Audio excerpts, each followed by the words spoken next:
शान्ताकारं भुजगशयनं पद्मनाभं सुरेशं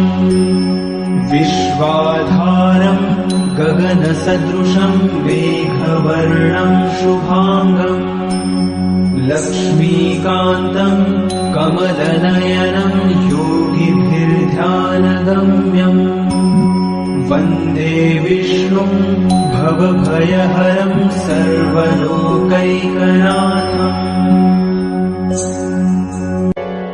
शान्ताकारं भुजगशयनं पद्मनाभं सुरेशं विश्वाधारं गगनसदृशं मेघवर्णं शुभांगं लक्ष्मीकान्तं कमलनयनं योगिभिर्ध्यानगम्यं वन्दे विष्णुं भवभयहरं सर्वलोकैकनाथम्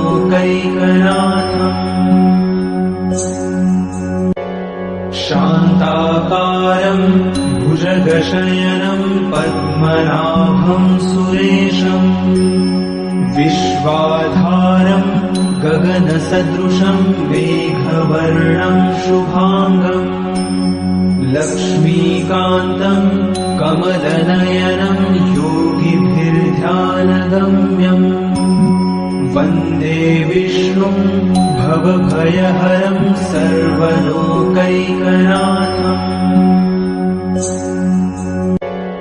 शान्ताकारं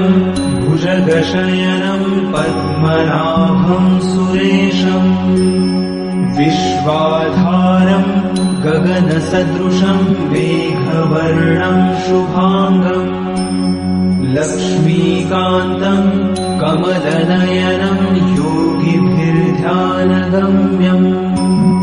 वन्दे विष्णुं भवभयहरं सर्वलोकैकनाथम्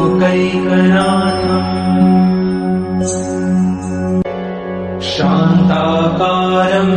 भुजगशयनं पद्मनाभं सुरेशं विश्वाधारं गगनसदृशं मेघवर्णं शुभांगं लक्ष्मीकान्तं कमलनयनं योगिभिर्ध्यानगम्यं वन्दे विष्णुं भवभयहरं सर्वलोकैकनाथम्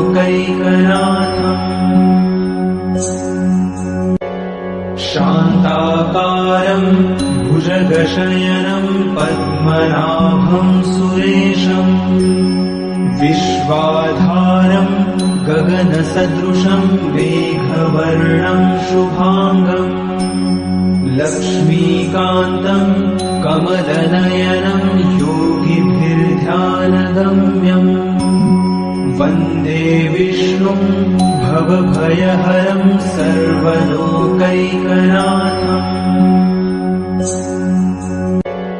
शान्ताकारं भुजगशयनं पद्मनाभं सुरेशं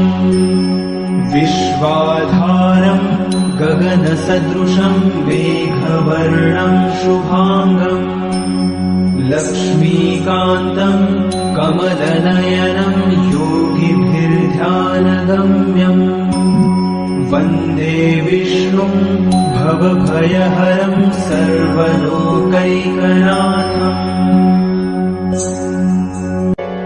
शान्ताकारं भुजगशयनं पद्मनाभं सुरेशं विश्वाधारं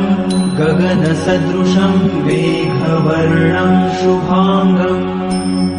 लक्ष्मीकान्तं कमलनयनं योगिभिर्ध्यानगम्यं वन्दे विष्णुं भवभयहरं सर्वलोकैकनाथम्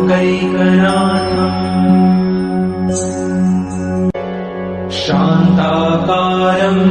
भुजगशयनं पद्मनाभं सुरेशं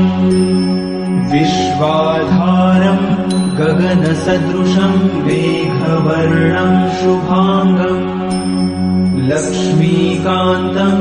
कमलनयनं योगिभिर्ध्यानगम्यं वन्दे विष्णुं भवभयहरं सर्वलोकैकनाथम् शान्ताकारं भुजगशयनं पद्मनाभं सुरेशम् विश्वाधारं गगनसदृशं मेघवर्णं शुभाङ्गम् लक्ष्मीकान्तं कमलनयनं योगिभिर्ध्यानगम्यम् वन्दे विष्णुं भवभयहरं सर्वलोकैकनाथम्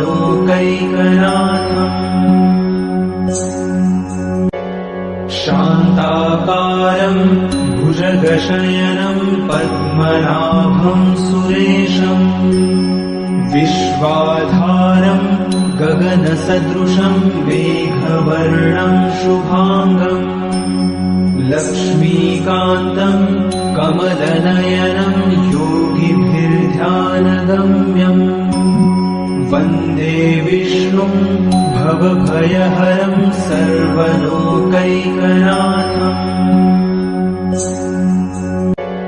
शान्ताकारं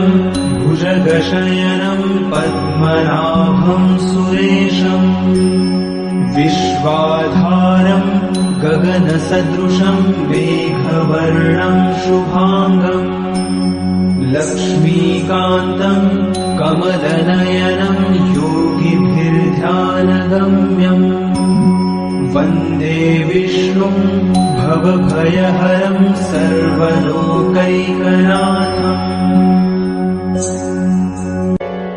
शान्ताकारं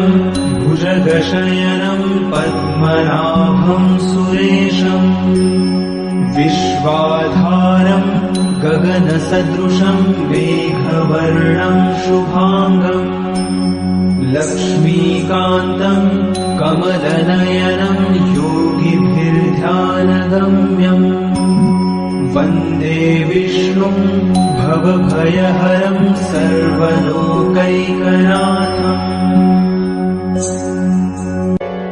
शान्ताकारं भुजगशयनं पद्मनाभं सुरेशम् विश्वाधारं गगनसदृशं मेघवर्णं शुभाङ्गम् लक्ष्मीकान्तं कमलनयनं योगिभिर्ध्यानगम्यम् वन्दे विष्णुं भवभयहरं सर्वलोकैकनाथम्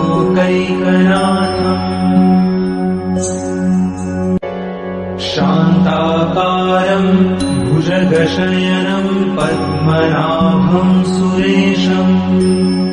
विश्वाधारं गगनसदृशं मेघवर्णं शुभाङ्गम् लक्ष्मीकान्तं कमलनयनं योगिभिर्ध्यानगम्यम् वन्दे विष्णुं